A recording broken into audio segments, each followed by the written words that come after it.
We are deeply grateful that he has taken the time to speak with us during such a difficult moment. The Conference of Mayors has always been a place where, beyond advocating for our residents, we show up for one another as leaders and as people and as friends, especially in times of crisis. The United States Conference of Mayors has stated with a united voice that we mourn the loss of life in Minneapolis, and we urge the federal government to de-escalate. As mayors, yes.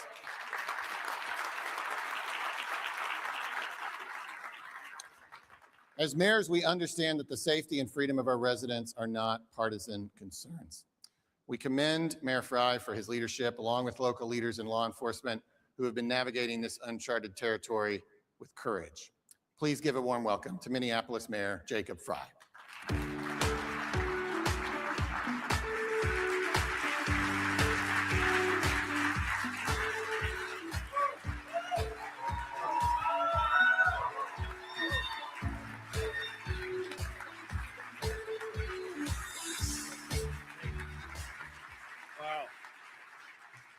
Well, this is exactly the group therapy session that I needed. The defenders of parks and streets, which indeed is an honorable profession, we are now becoming the defenders of our republic and the defenders of democracy.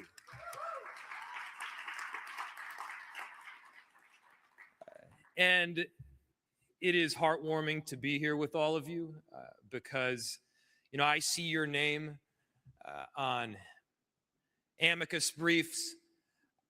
I see your faces on TV. I feel the support from across the entire country, and we recognize that one great American city is experiencing an invasion. That is an invasion on our democracy, on our republic, and on each and every one of us. And the fact that you all are standing up means the world.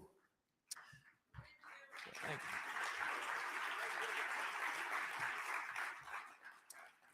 You know, never in a million years did I think that we would be in this place where troops and federal agents by the thousands have been deployed on a great American city, where the Department of Justice is used as a weapon to silence dissent, where the very foundational principles of our democracy and of our republic are questioned.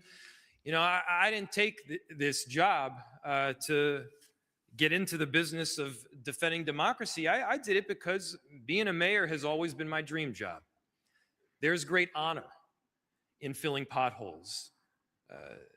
It is noble to keep people safe and to build affordable housing. That work, which we do every single day, is foundational to the principles of our republic. And all the same, we find ourselves in a different position right now. We are on the front lines of a very important battle. And it's important that we aren't silenced, that we aren't put down. This is not a time to bend our heads in despair or out of fear that we may be next, because if we do not speak up, if we do not step out, it will be your city that is next.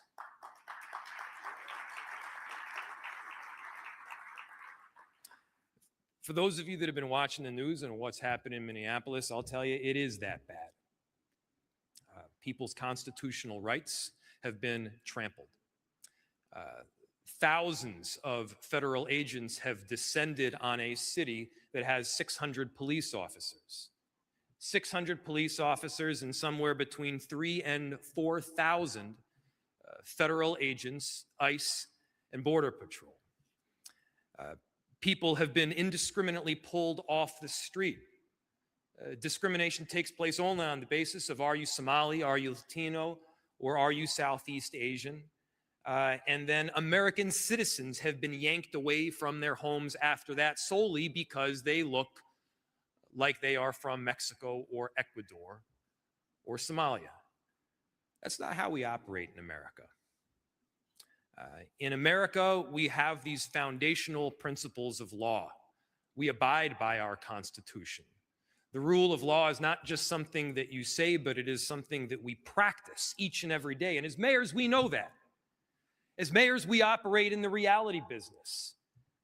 It is a reality that we've got to keep people safe on a daily basis. And by the way, we do that, partnering with a number of different jurisdictions, working with our federal government. In Minneapolis, we've worked extensively with the ATF and the FBI and the DEA, the U.S. Attorney's Office, to successfully drive down crime. And despite what you may hear on different media channels, crime is down in virtually every category and virtually every neighborhood of Minneapolis. Minneapolis is a safe city. It is less safe when chaos reigns supreme. It is less safe when families do not feel comfortable going to school or buying food at the grocery store because they're worried that their very family might get ripped apart. It is less safe when we have roving bands of agents marching down the street just looking for somebody who might be concerned. And I got to tell you, everybody is concerned when you have that kind of occupation. And so we've been very clear. The Operation Metro Surge needs to end. This kind of conduct and siege needs to stop, not just in Minneapolis. It needs to stop nationwide.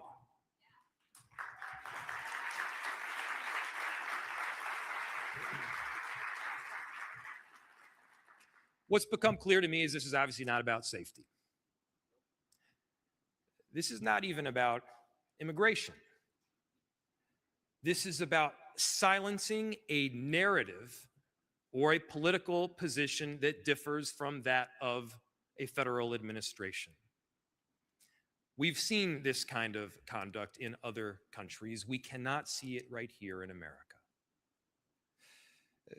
This is not a Democratic or a Republican issue. Never once have I made this partisan. This is a foundational principle of making sure that the endurance of our republic can continue on. It may seem like I'm talking too much on the macro level, or maybe this is a concerning thing to say, but I got to tell you, we're seeing it in our streets right now.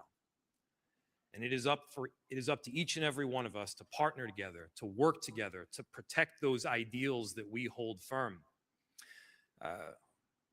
The power of the federal government is awesome. The military force that they have, they got tanks, they got bazookas. They can lay siege on American cities with thousands of agents and even troops, far outnumbering that of local police department.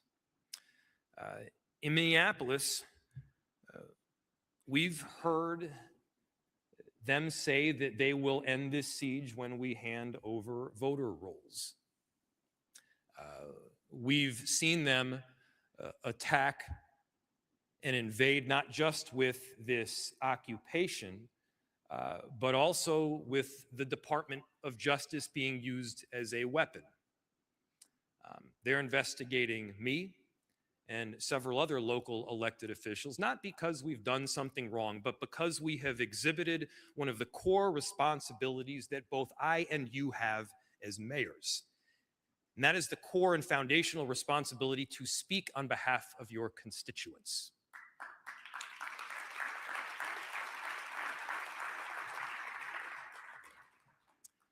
I'm going to continue to speak on behalf of my constituents. We won't be intimidated in Minneapolis, and if there is any place to take inspiration from, don't take it from me.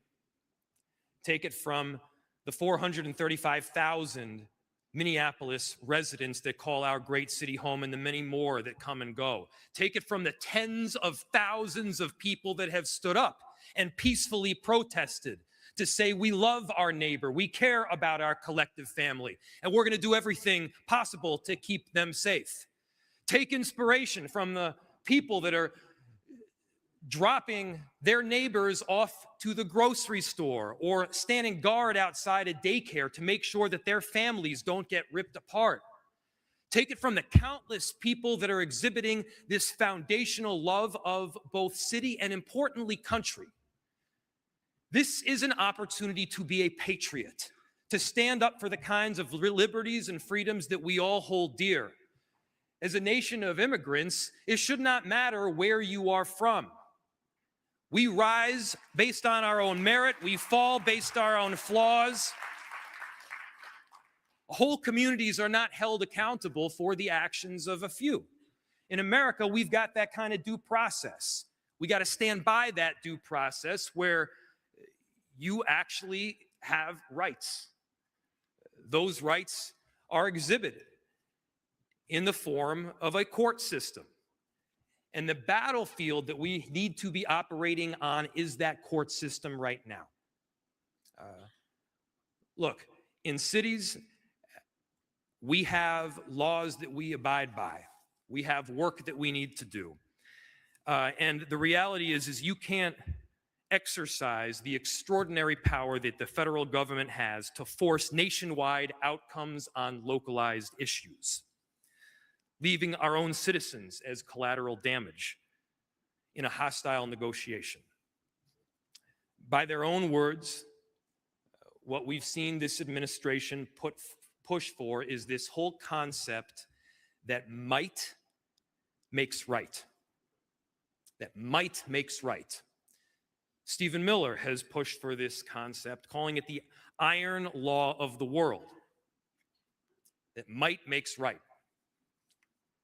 Stephen Miller is wrong. Time and again,